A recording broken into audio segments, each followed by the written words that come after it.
इतने खर्च बढ़ा दिया बिहार की गरीब जनता के बारे में, जो इलेक्शन कमीशन को जानकारी नहीं है कि वहां 100-100 रुपए के लिए लोग बाहर में नौकरी कर रहा है, दूसरी जगह काम कर रहा है और अपना जीवन यापन करने में उनको परेशानी होती है। वो चूंकि हमारा वोटर से नाम कटे नहीं, वो परेशानी के चलते बहुत सारे खर्चे को काट के अपना समय निकाल के कुछ कर रहा है। इसलिए समय निश्चित तौर पर बढ़ाना चाहिए और जो भी हो चुनाव आयोग अपने खर्चे पर सारा काम कराए, जनता और मतदाता पर इस बार को नहीं डाले। अगर जदयू के सांसद यह सच्चाई देख रहे हैं तो क्या जदयू एक पार्टी के रूप में नहीं देख रही? क्या जदयू को प्रेस कॉन्फ्रेंस नहीं करनी चाहिए? वोटर लिस्ट के गहन पुनरीक्षण को लेकर खबरें छप रही हैं, कहीं कहीं छप रही हैं, लगातार और सघनता के साथ नहीं। जिस तरह से अकेले अजीत अंजुम ने इसे लगातार कवर किया है, तथ्यों को उजागर किया है, अगर आप उनके सारे वीडियो देख लें तो लोकतंत्र के भविष्य को लेकर सन्नाटा मार जाएगा। यह अजीत अंजुम का वीडियो है। इस जगह के बारे में चुनाव आयोग की तरफ से ही ट्वीट किया गया। कुछ महिलाओं को यहां पावती फॉर्म दिए जाने की तस्वीर दिखाई गई। यह विधानसभा नंबर 129 है। इस तस्वीर में महिलाओं को फॉर्म के साथ, रिसीविंग फॉर्म के साथ दिखाया गया, जिसके बारे में कहा गया कि इन्हें पावती फॉर्म दिया गया। अजीत अंजुम ने अपने कई वीडियो में दिखाया है और भास्कर ने भी यह खबर छापी है कि कई जगहों पर लोगों को दूसरा फॉर्म नहीं दिया गया। उसके बाद जब अजीत अंजुम इस गांव में गए तो महिलाओं ने बताया कि उन्हें एक फॉर्म दिया गया, उनके साथ फोटो खिंचाया गया और फिर फॉर्म लेकर चलते बने। हाथ में कोई फॉर्म नहीं दिया गया। ये फोटो है कहाँ पे, कौन वाला? यह है, यह हाँ, इसको पढ़ के ये है। तोहर फॉर्म भरले वो दिन? हाँ, भरले। और फॉर्म कहाँ है फिर? पास में ना मिले, हमरा डुप्लीकेट ना मिल रही कोई? क्या? अब देखो इसमें तोरा अलावा में आर के है? देखबै तब सब कोई ता हम ही साथ है, सब तो ही सब रहता है। आर के है बताओ? यह हखिन दीदी हखिन, दीदी हखिन ये? हाँ, वो पार के हखिन। अच्छा, हखिन कन्या केकरो कोई फोटो धरा के फोटो खींच लेलखिन है। तो तोहरा हुआ है मां? हां, तो बोललखिन स्कूल पढ़ता गेला लोग। बड़ा इंटरेस्टिंग है भाई। इन महिलाओं को स्कूल में बुलाया गया, इनको फोटो फॉर्म देकर खिंचवाया गया, जो भरवाया गया होगा, और फोटो सब लेकर उसके बाद वो फॉर्म फिर ले लेलखुन थोड़ा सा। हाँ, सबके ले लेलखिन, सबके फॉर्म ले लेलखुन, सबका फॉर्म वापस ले लिया गया और इलेक्शन कमीशन की तरफ से कहा गया पावती पत्र वितरित करते हुए। पावती मतलब एक्नॉलेजमेंट, जो वोटर के पास होना चाहिए नहीं है। महिला वोटर कर रही है कि वो ले लिया, मतलब क्या पिक्चर अपॉर्चुनिटी थी? मतदाता सूची का विशेष गहन पुनरीक्षण, इसे संक्षेप में SIR कहा जा रहा है। 25 जुलाई को फॉर्म भरने का पहला चरण पूरा हो जाएगा। जिस तरह से फॉर्म भरने के दौरान चुनाव आयोग के दावों से अलग मीडिया के सीमित हिस्सों में खबरें आई हैं, उससे साफ है कि इस प्रक्रिया को दावे के दम पर ही सही ठहराया जा रहा है। 28 जुलाई की बहस से पहले सुप्रीम कोर्ट में लोगों को इसमें दिलचस्पी लेनी होगी कि बिहार में क्या हो रहा है, किसका नाम कट रहा है, क्यों कट रहा है। क्या उस वोटर को पता चलेगा कि उसका नाम कट गया? क्या बिहार के लोग चेक कर रहे हैं? सदस्यगण, मैं आपसे आग्रह करता हूं, संसद हमारी 23 जुलाई को लोकसभा और राज्यसभा में विपक्ष ने नियम 56 के तहत विशेष गहन पुनरीक्षण पर चर्चा की मांग की। इसे लेकर हंगामा हो गया और सदन की कार्यवाही 2 बजे तक स्थगित कर दी गई। 2 बजे फिर दोनों सदन की कार्यवाही शुरू होती है, लेकिन ज्यादा देर तक नहीं चल सकी। विपक्ष के हंगामे के बीच दोनों सदन को 24 जुलाई तक के लिए स्थगित कर दिया गया। 23 जुलाई की सुबह कार्यवाही के दौरान जब विपक्ष के सांसद वेल में तख्तियां लेकर आ गए तो स्पीकर ओम बिरला ने कहा, सदन के भीतर आप सड़कों का आचरण कर रहे हैं। सदन में तख्तियां लेकर आने वालों पर मुझे निर्णायक कार्रवाई करनी पड़ेगी। संसद परिसर के बाहर फिर से इंडिया गठबंधन के सदस्यों ने SIR के खिलाफ प्रदर्शन किया। नेता प्रतिपक्ष राहुल गांधी से लेकर अखिलेश यादव भी शामिल हुए। इन तख्तियों पर लिखा है कि चुनाव आयोग शर्म करो, मतदाता का अपमान मत करो, लोकतंत्र की हत्या है SIR, संविधान पर संकट है बीजेपी सरकार। SIR का मतलब है वोट के अधिकार की चोरी।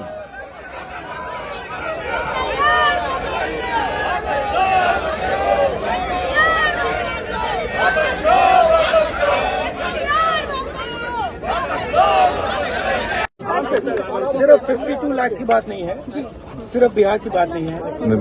महाराष्ट्र में इन्होंने चीटिंग की। हमने सवाल पूछे इलेक्शन कमीशन से, वोटर लिस्ट दिखाइए, इन्होंने वोटर लिस्ट नहीं दिखाई।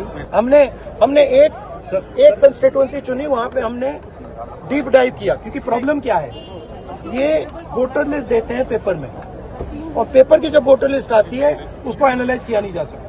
तो एक कंस्टिट्यूएंसी ने हमने पूरी की पूरी वोटर लिस्ट ली, उसको डिजिटल फॉर्मेट किया, 6 महीने लगे हमने, मगर हमने सारा का सारा मतलब इनका सिस्टम निकाल दिया। ये कैसे करते हैं, कौन वोट करता है, कहां से वोट होता है, कैसे नए वोटर बनते हैं, पूरा का पूरा हमें मालूम है। नहीं, अब इनको समझ आ गई बात, ठीक है। और अब इन्होंने क्या किया है कि अब हम बिहार का पूरा सिस्टम नए तरीके से करेंगे, वोटर डिलीट करेंगे और नए तरीके से वोटर लिस्ट लाएंगे। हिंदुस्तान में इलेक्शन चोरी किए जा रहे हैं, ये रियलिटी है हिंदुस्तान। 22 जुलाई को चुनाव आयोग ने अपनी प्रेस रिलीज में बताया है कि बिहार में 53 लाख से अधिक ऐसे वोटर हैं जो अपने पते पर नहीं पाए गए। इस 53 लाख में से 18,66,000 से अधिक वोटर की मृत्यु हो गई है। क्या आपको पता है कि 7 जनवरी को जब चुनाव आयोग ने बिहार के वोटर लिस्ट की समीक्षा की अंतिम सूची प्रकाशित की तो केवल 4 लाख नाम ही कटे। चुनाव आयोग की यह सूची उस पूरे काम पर गंभीर सवाल उठाती है जो जून 2024 से नवंबर 2024 के बीच चला। क्या उन्हें नाम काटने के लिए 4 लाख लोग ही मिले? जाहिर है इनमें से ऐसे होंगे जिनकी मृत्यु हो गई होगी, लेकिन इस बार के लिस्ट में 18.5 लाख से अधिक लोगों की मृत्यु बताई जा रही है। इतना अंतर कैसे आ सकता है? 26 लाख से अधिक लोग स्थायी रूप से बिहार से बाहर जा चुके हैं और 7 लाख ऐसे हैं जिनके 2-2 वोटर आई कार्ड हैं। इस संख्या की ऑडिट कौन करेगा? या चुनाव आयोग जो कहेगा अब वही मान लिया जाएगा? टीडीपी ने सुझाव दिया है चुनाव आयोग को ही कि लिस्ट में जब गड़बड़ी पाई जाए तो सीएजी जैसी संस्था से ऑडिट करानी चाहिए। कुछ दिन पहले ही यह सुझाव दिया गया है। अध्यक्ष महोदय, पहली बात की डॉक्यूमेंट को लेकर सवाल है। 11 ऐसे डॉक्यूमेंट जो गरीब के पास नहीं है, कहां से हो जाएगा? डॉक्यूमेंट बनाएगा 25 दिन के अंदर? अब तो समय भी खत्म हो गया। कहां से 4.5 करोड़ लोग बिहार के लोग जो है बाहर पलायन करते हैं। राज्यसभा में ये हमारे सांसद द्वारा सवाल पूछा गया, लेबर मिनिस्ट्री जवाब देती है कि लगभग 3 करोड़ बिहारी रजिस्टर्ड हैं लेबर जो बाहर रहते हैं, तो नॉन रजिस्टर्ड को आप मिला ले तो 4.5 करोड़ जो बिहार के लोग जो हैं वो बाहर रहते हैं। कुछ काम के लिए जाते हैं, कुछ छोटी अवधि के लिए जाते हैं, कुछ लंबे अवधि के लिए जाते हैं, लेकिन वोट देने वो बिहारी आते हैं महोदय। अब डर है कि उन लोगों का भी जो है वोटर लिस्ट से नाम जो है महोदय कट जाएगा। और चुनाव आयोग कौन होता है? नागरिकता साबित करने वाला। यह काम भारत सरकार और गृह मंत्रालय का काम है। चुनाव आयोग का काम है निष्पक्ष चुनाव कराना। कहीं कोई कानून में अगर लिखा हो कि नागरिकता की बात है। नागरिकता साबित करने की बात से चंद्रबाबू नायडू सहमत नहीं है। उनकी पार्टी ने चुनाव आयोग को लिखकर दे दिया है।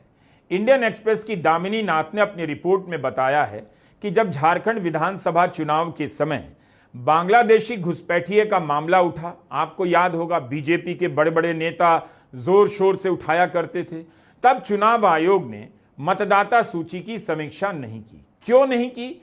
इस सवाल की पड़ताल दामिनी नाथ ने की है। तब राज्य के मुख्य निर्वाचन अधिकारी ने चुनाव आयोग की प्रक्रिया का बचाव किया, कहा कि आयोग मतदाता सूची बनाने के लिए कई प्रक्रियाओं का पालन करता है, अवैध वोटर शामिल नहीं हो सकता। इस हिसाब से बिहार में क्यों दिक्कत हो गई, बिहार में क्यों किया जा रहा है, वह भी चुनाव से ठीक पहले 2003 में बिहार के साथ साथ झारखंड में भी वोटर लिस्ट का गहन पुनरीक्षण किया गया था। दामिनी नाथ ने एक्सप्रेस में लिखा है, अवैध प्रवासी के वोटर लिस्ट में शामिल होने के मामले को लेकर हलफनामे में झारखंड के निर्वाचन अधिकारी ने कहा है, अगर किसी की नागरिकता के ऊपर संदेह करने की ठोस वजह नहीं है और सरकार द्वारा जारी दस्तावेज हैं तो ईआरओ के पास नागरिकता को लेकर सवाल उठाने या जांच बिठाने की सीमित शक्तियां होती हैं। इसे पढ़कर तो यही लगता है कि अगर बिहार में किसी की नागरिकता पर संदेह हो तो आयोग या जिला प्रशासन के पास शक का ठोस आधार होना चाहिए। ऐसी स्थिति में किस तरह की प्रक्रिया अपनाई जाती है, इसके बारे में झारखंड के हलफनामे में चुनाव आयोग ने विस्तार से बताया है।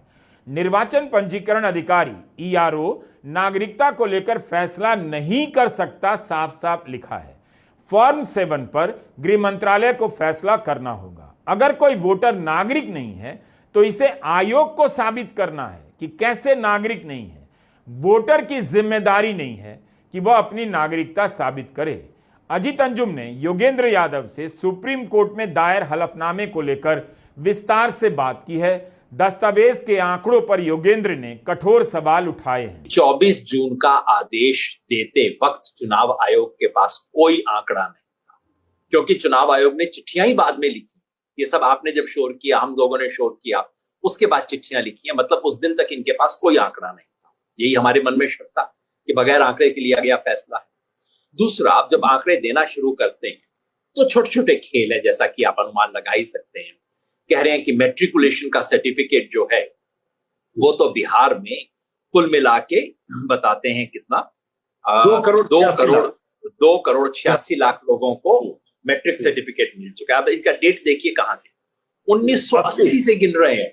अरे भाई, 1980 वाले को आपके मैट्रिक सर्टिफिकेट की आवश्यकता नहीं है। जिसने 1980 में मैट्रिक की होगी, लगभग वो मेरी जनरेशन के लोग आ गए। मैंने 1980 में मैट्रिक की, वो तो 85 के रोल में आ चुके होंगे ऑलरेडी।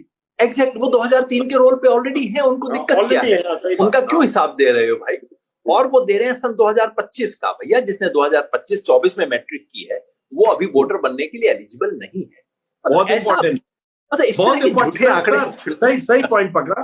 2025 ही नहीं, हो सकता है 2022-23। तो मतलब सही पॉइंट आपने बोला कि अगर हम 80 क्या सर, हम अगर देखते हैं 95-97 तक भी जिसने मैट्रिक किया, यहाँ तक कि 98-99 तक भी जिसने मैट्रिक किया, और बिहार में तो लेट भी मैट्रिक करते हैं, 2000 में भी अगर मैट्रिक किया तो 18 पार कर चुका होगा और 2003 की लिस्ट में वो ऑलरेडी आ चुका होगा। फिर ये कहते हैं बर्थ सर्टिफिकेट इशू किए गए 2001 से 2024 तक।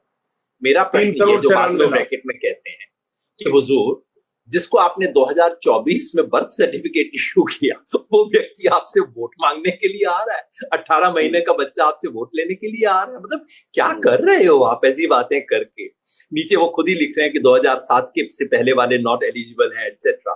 तो आप ये आंकड़ा क्यों दे रहे हो भाई मेरे को? अजीत अंजुम ने वोटर लिस्ट को लेकर कई सारे वीडियो बनाए हैं।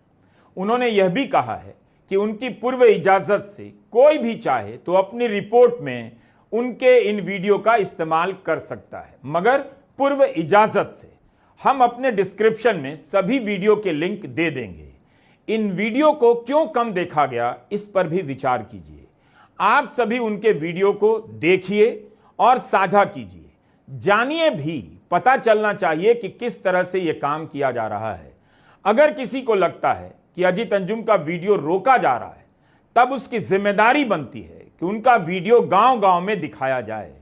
पूछना चाहिए कि क्या इस तरह की गड़बड़ियों के साथ इतने कम समय में वोटर लिस्ट का, 8 करोड़ लोगों के वोटर लिस्ट का गहन पुनरीक्षण होना चाहिए।